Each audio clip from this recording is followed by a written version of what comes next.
Hello everyone, this is Amritpal Singh. Welcome to my next video on Apache Flink. In this video, I'll be comparing Apache Flink with Apache Spark. The reason I have made this video because there are a lot of similarities and dissimilarities between these two frameworks. So that's the reason which motivates me to make this little video for you. So we have a lot of comparisons which we can make in these two frameworks. As you all know that both are independent frameworks, although they don't have any dependency, right? We have Apache Spark, we have Apache Flink. Both are having their own ecosystem, right? They have their own components. Okay, so lot of difference are available, but still they are much similar, and we can say they are much different as well. So let me now discuss their comparison point wise. I have highlighted 5 points. I will be comparing these frameworks on these 5 points, right? So let's start with this. The first one is language, right? The Flink is implemented in Java, whereas the Spark is implemented in Scala. Okay. Now you must be wondering that in my previous video I have shown that Flink make use of Scala. Yes, it's true. But I'm talking about the implementation. During the development phase, which kind of language has been used, right, to implement Flink. So Flink has been implemented in Java, and Spark has been implemented in Scala. Though Spark and Flink actually now having a multi-language support, you know that in the Spark also Spark do support R language, do support Scala language, do support Java, do support SQL and Python. So it means that they have a multi-language support, but here we are talking about their implementation, how they were implemented, in which language, right? So as far as Flink is concerned, it has been implemented in Java. So in the case of Spark, it's implemented in Scala. Okay, this is the first point of comparison. Let's come to the next point now. Streaming model. Okay, so I've already have told you that both are hybrid frameworks, right? Both have a capability to make use of batch processing and stream processing. Both is capable enough to process both kind of data. Batch data is at rest, or the data which is in continuous in nature, or data which is flowing, which is called stream, right? So how we can compare both?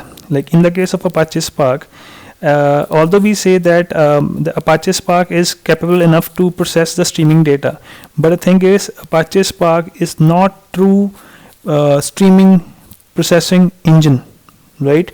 It's still making use of a micro batching. Meaning of micro batching is that we need to divide our data into small parts, because Spark is not, I'll say it's not capable enough to process data at real time.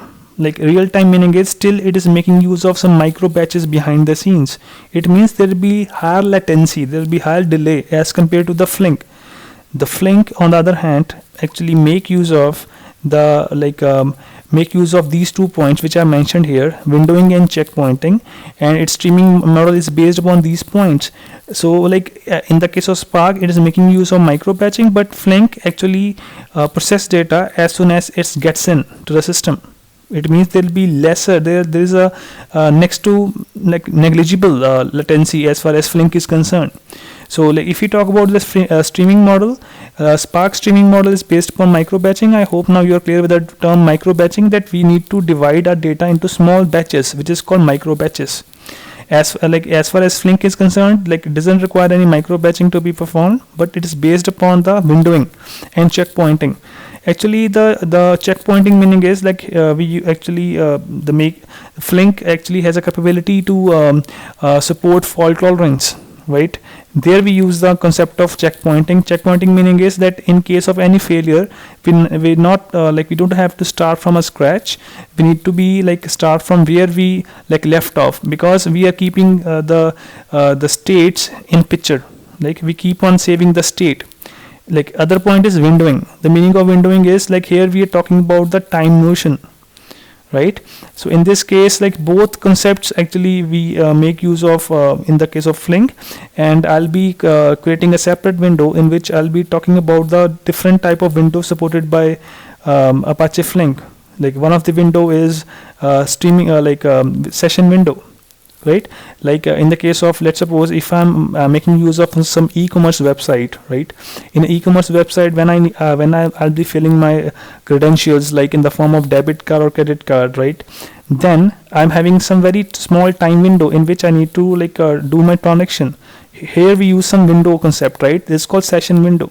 Like so similarly in the case of Flink, we are having multiple type of windows available as far as windowing is concerned. So I'll be creating a separate window or separate video, sorry, on the windowing concept only, right? So streaming model in the case of Spark, it's based upon micro batching. As far as Flink is concerned, it is based upon the windowing and checkpointing.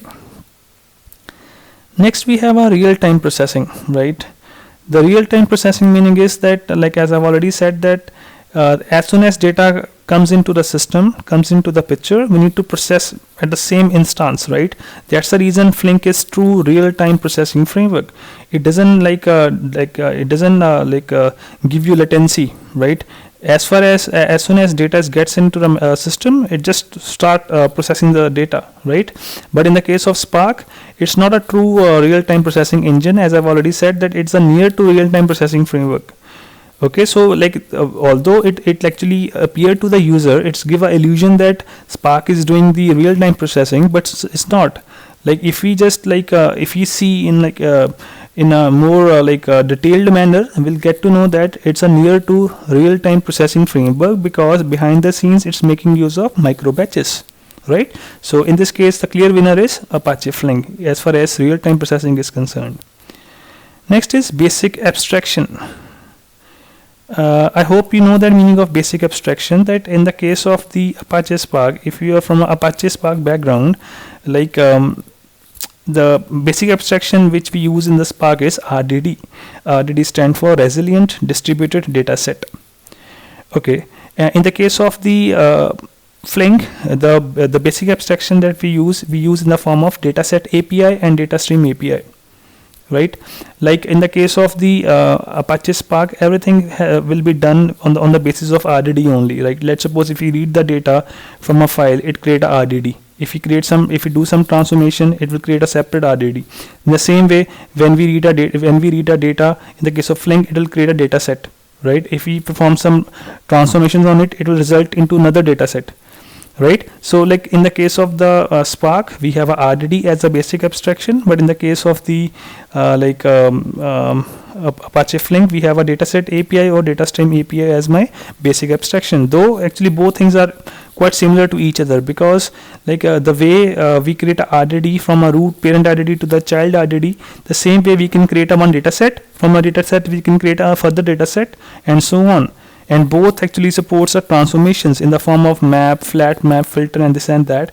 So no worries, I'll be like showing some separate videos on all these concepts, right? So here the basic abstraction in the case of the Spark is resilient distributed dataset, but in the case of the Flink, it is dataset API and the data stream API. Next is speed. Like I've already said that in the case of speed, the clear winner is Apache Flink, because it's a tagline of like Flink, that Flink's processes data at lightning fast speed, right? But the Spark's processing is slower as compared to the Flink, because I've already mentioned the reason of micro batching, right? So like to process the micro batching, it actually takes some time, right? So for processing data. So like if we compare both, like here is a clear winner is Apache Flink, right? So like this is like some of the comparison parameters where which we can compare these two frameworks. Although both frameworks are independent of each other, as I've already specified, Spark consists of GraphX, RDD, Spark streaming. On the other hand, the Flink consists of Jelly, Table API, Dataset, right, and other ecosystem components. So like both are independent of each other. They don't have any dependency on each other, but still a lot of things are similar. Like I've already said that both are hybrid frameworks, right, and both have some dissimilarities as well, which I mentioned in this video. I hope you must have understood from this little video. I have tried my level best to explain in a simplest manner. In case if you fail to understand any point, or if you feel that something is I have said it wrong, so please let me know in the form of comments. Like I'll be welcoming all the comments from your end. Thanks for watching. See you next video.